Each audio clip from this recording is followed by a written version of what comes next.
We'll take our first question from Sergio Nam with USA Today. Yeah, hi. Thanks for taking the time today. I have a question, first of all, for Scott. I'm wondering what prompted you or what made you decide to take this offer now? And I have a couple questions for Dana after. This, as you know, this is a historical day for the sport of mixed martial arts. And, this was something that we thought long and hard about. And, SVSE have been great partners. And, I think that they wanted to get back to their hockey business and expand to the sports business, which is their core business. And so we had a long conversation, and, we decided to start looking at different offers. And that's when we started talking to Lorenzo. So this is something that was sort of driven by SVC's interest in perhaps cashing out of the MMA industry? I think that, they had a really good time in this business. But like I said, they want to get back to their core business. And, I wanted to continue in the mixed martial arts industry. And so, that's where the two linked up a while back. And a question for Dana. I know you said certainly for now it'll be business as usual, but when you look at the history of your acquisitions long term, they've all been folded into UFC at some point. Is that the long-term goal here, to fold this into UFC down the road? No, right now what we're looking to do is run these Strikeforce shows on Showtime, and like I said in the interview, business as usual. Scott's going to run this thing. Scott's going to communicate with all the fighters, continue to put fights on Showtime, and that's not what we plan on doing right now. No. How about down the road, though? Let's say once the Showtime contract runs out. Who knows? I mean, anything's possible, and I would never say never to anything. But right here, right now, Strikeforce will continue to run their shows on Showtime. Okay, and just one last thing then. Will you be making any additional investment in Strikeforce to help them beef up their production or things like that? Well, we own Strikeforce, and right now the way that the production works, Showtime runs the production for Strikeforce. There's a lot of things that we can do back of the house, in-house, to help them out and make it a better experience for the fighters and the fans. But Showtime runs the production. But let's say if Scott goes to you and says, I want to sign this guy for $1 million or whatever, is that something you would be willing to help him do? Yeah, if it made sense for the, it depends.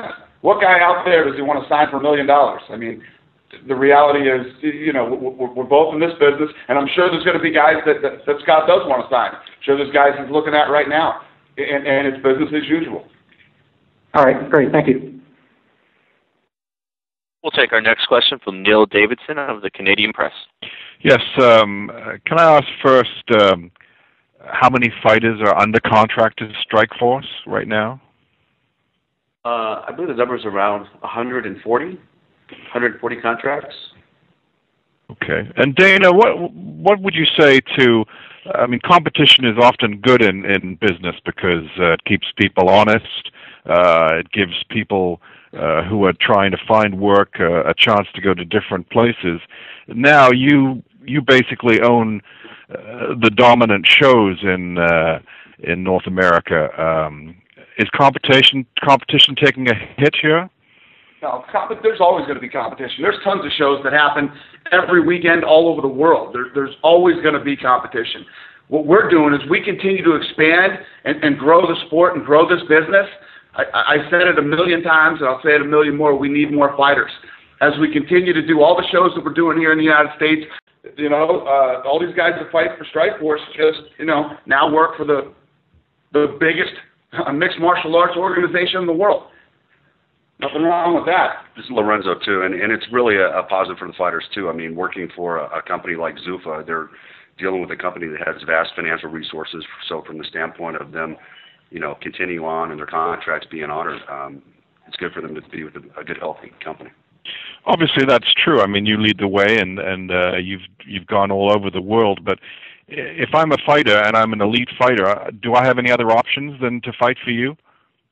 Sure, there's plenty of promoters all around. There's more promoters here in the U.S., in Canada, obviously in Europe, and in Asia. So, painting this picture that there's not options is just entirely untrue. There's literally thousands of promotions that go on all around the world, so there's plenty of options for everybody. Okay, thank you. We'll take our next question from Franklin McNeil with ESPN.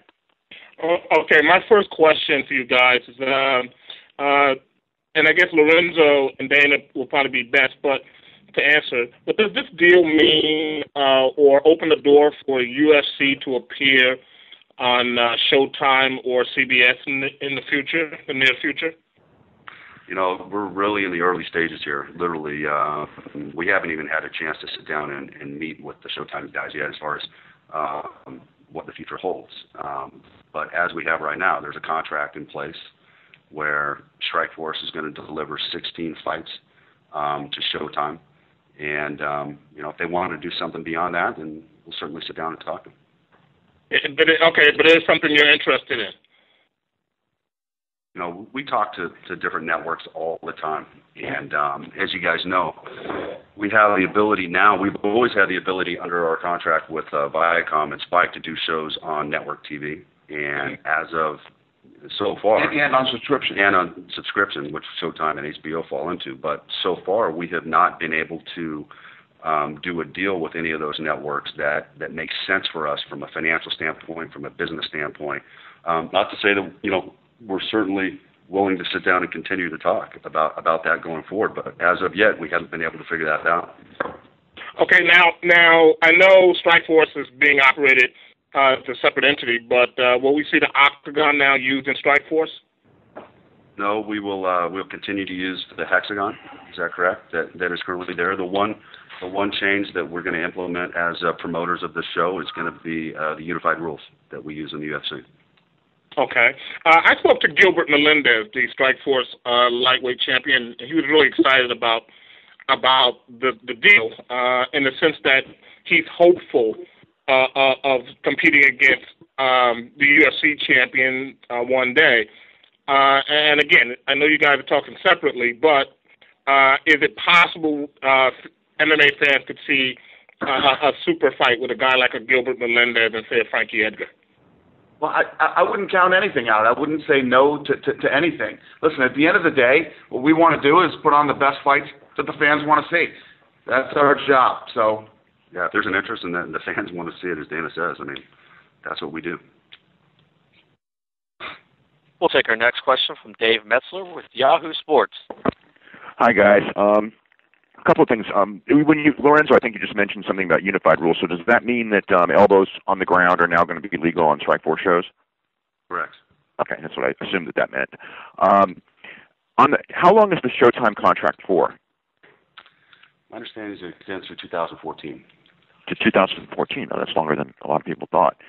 When it comes to the announcers, are you going to be having input into the announcers or on the Strikeforce shows, or is that a Showtime decision? No, yeah, to make it real clear, Showtime controls the production, which includes the announcers. It includes, how the show is broadcast, all those different things. So I'm sure that we'll give our input, and whether or not they take our input and implement it or not is entirely up to them. So.